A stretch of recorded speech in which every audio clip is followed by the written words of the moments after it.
Hello दोस्तों, मैं हूं कमलेश और आप सभी का स्वागत है हमारे इस यूट्यूब चैनल पे। दोस्तों, आज हम बात करने वाले हैं कार इंश्योरेंस के क्लेम के बारे में।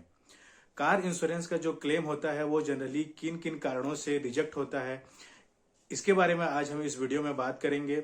ऐसे मेजर जो रीजंस होते हैं जिनके कारण आपका कार इंश्योरेंस रिजेक्ट हो सकता है, इन सभी के बारे में एक एक करके आज हम इस वीडियो में डिस्कस करने वाले हैं।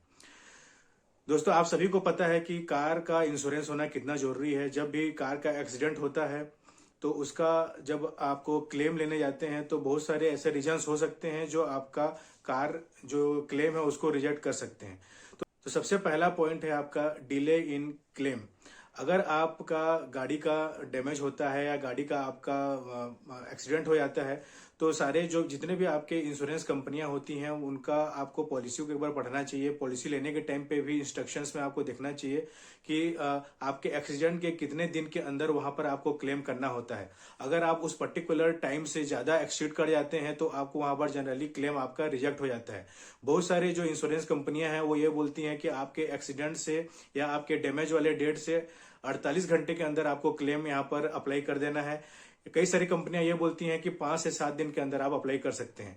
तो जो भी कंडीशंस आपके इंश्योरेंस पॉलिसी में डली हुई हैं उसी ड्यूरेशन के अंदर अंदर आपको क्लेम यहाँ पर कर देना है, नहीं तो आपका हो सकता है कि क्लेम यहाँ पर रिजेक्ट हो जाए। कार के इंश्योरेंस का क्लेम के रिजेक्ट होने का दूसरा एक मेजर कारण हो सकता है आपका non submission of proper documents. जैसे जैसे ही आपका कार का एक्सीडेंट होता है या कोई डैमेज होता है तो जब आप कंपनी को अप्रोच करते हैं इंश्योरेंस प्रोवाइडर को, तो वहां पे इंश्योरेंस प्रोवाइडर आपसे बहुत सारे डॉक्यूमेंट्स का डिमांड करता है, जैसे कि आपका आरसी हो गया, आपका ड्राइविंग लाइसेंस हो गया, वैलिड ड्राइविंग लाइसेंस हो गया, उसके बाद आपका केवाईसी हो गया, और इसके साथ साथ आपका ब्यौरा लिया जाता है कि किस प्रकार से ये एक्सीडेंट आपका हुआ, किस डेट पे हुआ, किस दिन पे हुआ, किस तरीके से ये एक्सीडेंट हुआ, प्रॉपर आपसे पूरा लिखित में एक ब्यौरा लिया जाता है।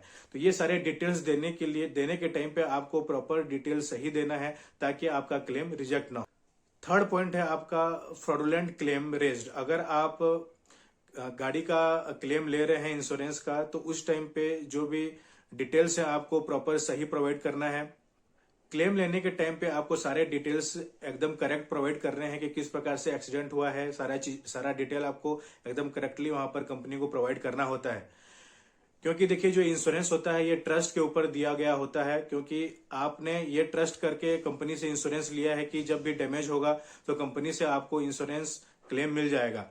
और सामने वाला जो कंपनी है वो आपको ये ट्रस्ट करके इंश्योरेंस दिया हुआ है कि आप जब भी क्लेम लेंगे या जब भी इंश्योरेंस के लिए आप अप्लाई करेंगे तो आप प्रॉपर करेक्ट इन्फॉर्मेशन देंगे। तो इन दोनों ट्रस्ट के ऊपर ही ये इंश्योरेंस दिया जाता है, तो आपको उस ट्रस्ट को ब्रीच नहीं करना है, सारे आपके इन्फॉर्मेशन करेक्ट प्रोवाइड करना है ताकि आपका क्लेम रिजेक्ट ना हो। चौथा पॉइंट है आपका क्लेम रिजेक्ट होने का ड्रिंक एंड ड्राइव वाला केस। जनरली क्या होता है कि जब भी आपका गाड़ी का एक्सीडेंट होता है या फिर कोई भी डैमेज हो जाता है गाड़ी में और उस कंडीशन में जो गाड़ी चालक है अगर वो अल्कोहलिक रहता है या ड्रिंक किया हुआ होता है तो उस कंडीशन में भी कंपनी आपके इंश्योरेंस क्लेम को रिजेक्ट कर सकती है। क्योंकि आप सभी को पता है कि ड्रिंक एंड ड्राइव एक ऑफेंस है, तो इस प्रकार से आपको ड्रिंक एंड ड्राइव वाले केसेस में आपका जो क्लेम है वो रिजेक्ट हो जाता है। पांचवा आपका पॉइंट है कि भाई क्लेम क्यों रिजेक्ट होता है, तो उसमें है आपका जो पॉलिसी है, जो इंश्योरेंस है, वो अगर आपका एक्सपायर हो गया है तब आपको क्लेम यहाँ पर नहीं मिलेगा।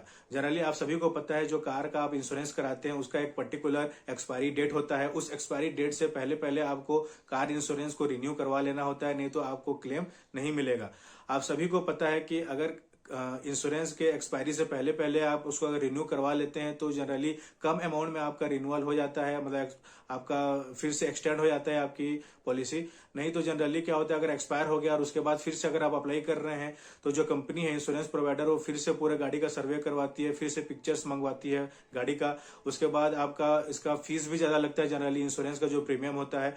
तो इस प्रकार से बचने के लिए आपको आपके इंश्योरेंस एक्सपायरी से पहले पहले आपको उसको रिन्यूअल करवा लेना चाहिए। छठवां पॉइंट है आपके क्लेम रिजेक्ट होने का कि आप जो भी टर्म एंड कंडीशंस है उसको अगर आप वायलेट करते हैं, उसको अगर आप नहीं मानते हैं पॉलिसी के टर्म कंडीशंस को, तो भी यहाँ पर आपका क्लेम रिजेक्ट हो सकता है।